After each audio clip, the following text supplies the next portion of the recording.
Super C is loaded up. I'm good to go whenever. Alright. More shout outs before we start the next game. No, I think we are good for now. Make sure Prof has everything updated.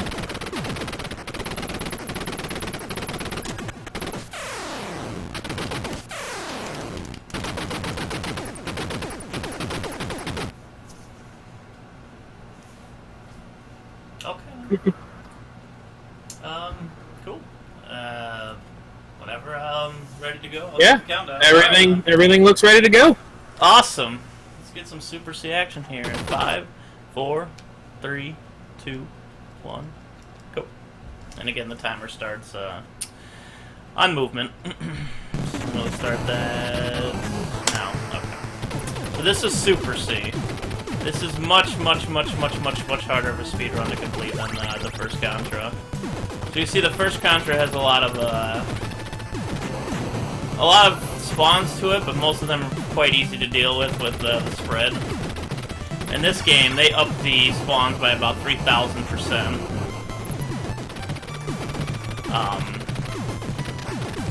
Let's take it safe there. So we're gonna have to... Oh man, I missed the flame, that's okay. Notably faster in this game is the flamethrower, which I will go through once I actually get one in the second stage. But for now, we can get our backup spread. Spread is actually the second strongest weapon in this game.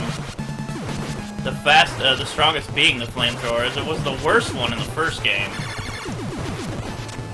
But in this game, they've changed it completely. It was like that weird spitty flame thing or whatever in the first one. This one is a giant ball that you can charge, which will be most notable for dealing massive amounts of damage to regular enemies. Alright, there's the first boss. The first boss is very simple. He just has 4 turrets, you destroy them, and then his core is exposed, much like a Gradius game. You just eliminate the core, the boss goes down, we're good to go. Alright. So the second stage is the different edition. Instead of bases in this one, they decided to go with a top-down view, which is much easier since you don't have to mash like crazy. I'll take it. Alright, now we got the flamethrower. As you're gonna see, this thing just absolutely demolishes things in this game. Without much issue, because you can hold B and charge it, which I don't think a lot of people knew. Even without the charging, it'd be very powerful in this game, but the charge just puts it on a whole new level of just demolishing bosses. This is most notable in Stage 3, when you can actually cycle the boss before he even moves, or kill the boss before he even moves. Alright, here's this boss. For spread, you'd like to do the top right, but for flame, you just get up in his face, mash, and then he's dead. No issues at all.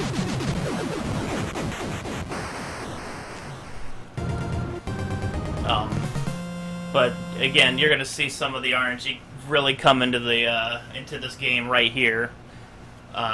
This stage is gonna have a lot of spawns coming from behind you, and that's the big thing about this game, is the incredible amount of just cheesy death spawns in this game. Is out of this world. It's why it's hard. Specifically coming up in the next stage. Ow, goodness, this spawn. We'll be seeing bubbles. And the bubbles are completely random. I can only go through them and hope for the best. You'll see it when we get there, but in this part it's not too bad, especially with the flame. Because you can aim down, and it's a little explosion. Oops, jeez. I don't think that's safe. And the explosion can kill the guys behind you much easier than the spread can. And also a notable improvement is how much less lag the flamethrower has than the spreader does in a lot of situations in this game. Alrighty, this is Babalu. Babalu killed me here. I set up poorly there for the quick kill on him. That's okay. We killed him anyways with the spreader. He's usually pretty easy. Alright, unfortunately I killed him far away from the side of the screen, so I have to take this part a little more careful. We did get our flamethrower back, though. There is another flamethrower on this stage. There we go. Okay, we're good to go now. No worries. Alright, the dream for this is to 3-cycle him. His hitbox becomes vulnerable. You got 4 cycles, still not bad. But his hitbox actually becomes vulnerable before he lights up. So you can really put a pounding on him with the fire specifically, since you can aim with it much easier than the spread. The spread cannot kill him like that very fast at all. Alright, here's the bubbles time. Oop. No. Guy spawns, bubble spawns. They've taken a toll on me already. No worries. There's some backup weapons we can get in this stage. Not even that big of a time loss. And honestly, we're going to go ahead and switch to the spreader from now on, because the time it saves after stage 3 is very minimal compared to what it did save earlier on in the run. That was just poor manipulation of the upward spawns there. But we're gonna get spreader here soon, so we won't have to worry too much about enemy spawns anymore. There are 2 specific different routes. The old world record of this went full spread. Full spread in this game is a lot less dangerous, since you can really kind of kill most of the spawns. Like, maybe barring stage 3. The fire is way, way faster in most cases. So when I picked this game up, last month, I ended up saving over, or just at 10 seconds over the previous record. And I would say like about 4 seconds of it was specifically with fire strats using over spread strats. And now at the elevator here, there's not much we can do. It's the one auto-scroller in the game. It's just very, very slow. You can see. Alright, now we got a spread gun again. The spreader on this stage makes it a whole lot easier. See these bubbles spawning up here? You actually have to know where they spawn and take them out accordingly before they get to you, because if you have fire, you won't be able to hit them very easily. And they can sneak up and take you out. They can end a run pretty quickly.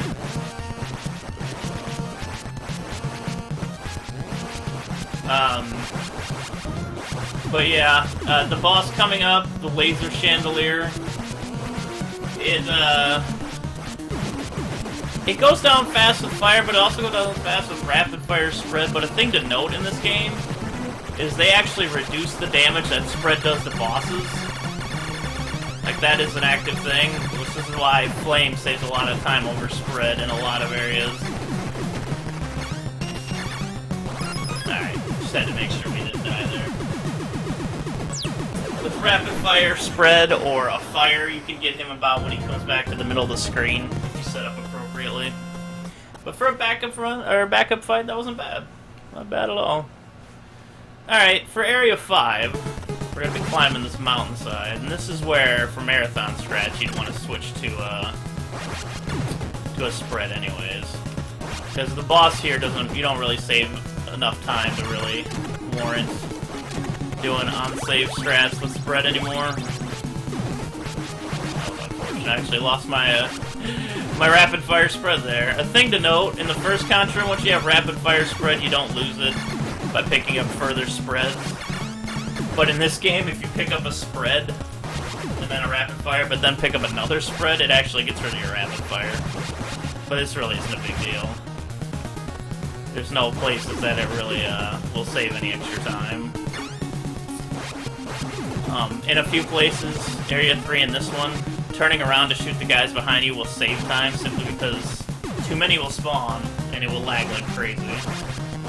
Alright, so here's this boss. His hitbox doesn't actually become vulnerable until he gets to the right side of the screen.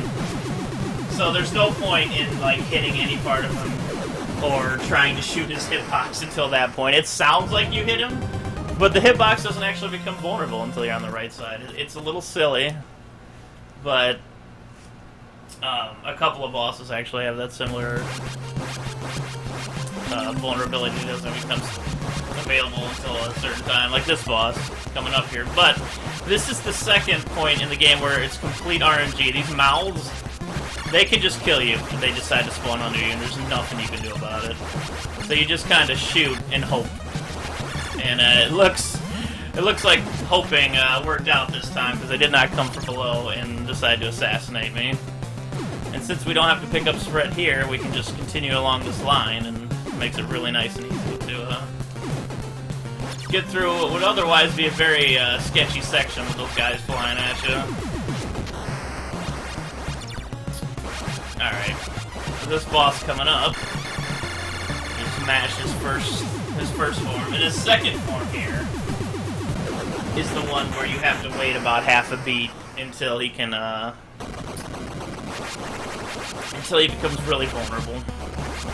What I like to do is just kill this arm here. It doesn't actually save any time, but it's fun.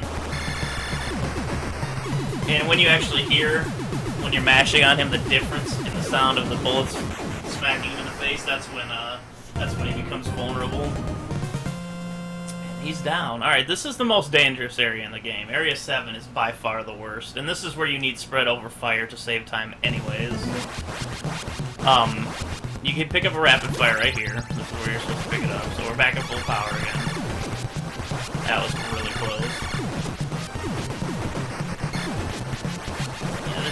Yeah, there's a lot of RNG elements in this stage, and a lot of RNG elements in this game, period, compared to the first one, which makes it so dangerous to run.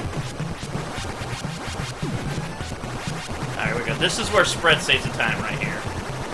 Fire does not cut through these eggs at all, but much like in the first game, this is where spread rhythm is actually going to help. Alright. It's clearly not alien chestburster eggs here that we have to go through section. It's one of the worst. We're going to take it a little slower here. I died a few times here in practice, so... Okay, we're through there. Okay, there's a way to two-cycle this boss. If you get on a specific pixel, he's only vulnerable when his mouth is open. Alright, we missed it, but we'll get the 3 cycles for sure. That was one shot away. But he's only vulnerable when his mouth is open. If you get in the right pixel and mash accordingly to get that rhythm, this is the only spot in this game where it really matters. You can take him out in two cycles there. Save yourself a lot of time. Alright, so this is the final stage of Super C. This stage is very sketchy. It's very dangerous.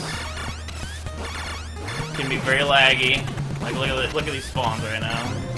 It by far is the worst spawn rate in the entire game.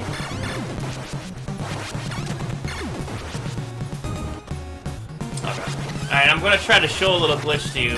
One that became useful more recently. So here, this will save time anyways. You die here, and it warps you over here, and it's going to do something to the screen in a second. Alright, I missed the fire, that's okay. Alright, I didn't live through it, that's unfortunate. But I didn't have the flame anyway, so it's fine. But as you can see, what normally would have been a crusher here, now I'm in the ceiling for some odd reason. That death breaks the game a little bit, and you end up saving time by doing this, even if you don't have flame and you don't live through it. A strat that came through here recently was that you can actually live from the crusher coming down on top of you, and the time save, and by you saw me pausing there, I made it about halfway through before it killed me. It's about 4 or 5 frame perfect pauses. But you can live through that, and you have fire, and you can just decimate the last boss with it. So the heart was easy, but they decided in Super C to make an even easier last boss. I don't know why. But for the backup here, you can just sit here, right in front of his leg, shoot right into his face, and there he goes. And on loss of movement, that's going to be time. Alright, 13:57. I'll take that very much for marathon time. Very much so. Very nice. Thank you, and that's Super C, everyone. Another fun Contra game for the NES. I highly suggest if you enjoy speedrunning at all, pick up these games. They're very fun, very technical. Again, thank you for having me on here, everyone. Yeah. Continue to be